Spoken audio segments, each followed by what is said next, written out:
Isaiah chapter 2. The word that Isaiah the son of Amos saw concerning Judah and Jerusalem.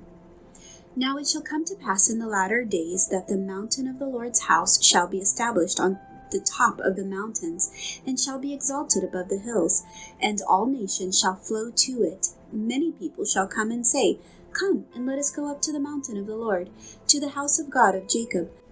He will teach us his ways, and we shall walk in his paths. For out of Zion shall go forth the law, and the word of the Lord from Jerusalem. He shall judge between the nations and rebuke many people.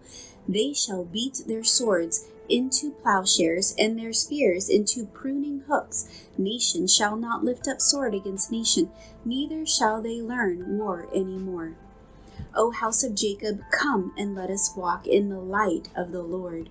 For you have forsaken your people, the house of Jacob, because they are filled with eastern ways.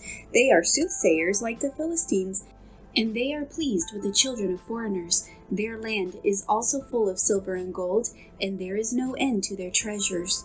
Their land is also full of horses, and there is no end to their chariots. Their land is also full of idols. They worship the work of their own hands, that which their own fingers have made.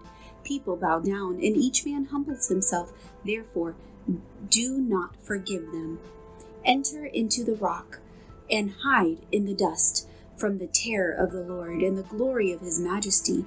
The lofty looks of a man shall be humbled, the haughtiness of man shall be bowed down, and the Lord alone shall be exalted in that day.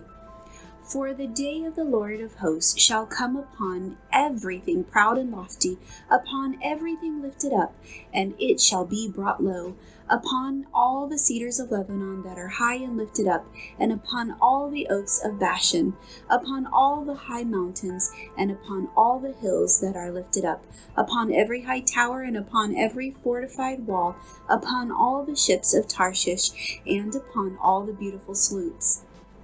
The loftiness of man shall be bowed down, and the haughtiness of men shall be brought low. The Lord alone will be exalted in that day, but the idols he shall utterly abolish. They shall go into the holes of the rock, and into the caves of the earth, from the terror of the Lord and the glory of his majesty, when he arises to shake the earth mightily. In that day a man will cast away his idols of silver and his idols of gold, which they made, each for himself to worship, to the moles and bats, to go into the clefts of the rock, and into the crags of the rugged rocks, from the terror of the Lord and the glory of his majesty, when he rises to shake the earth mightily.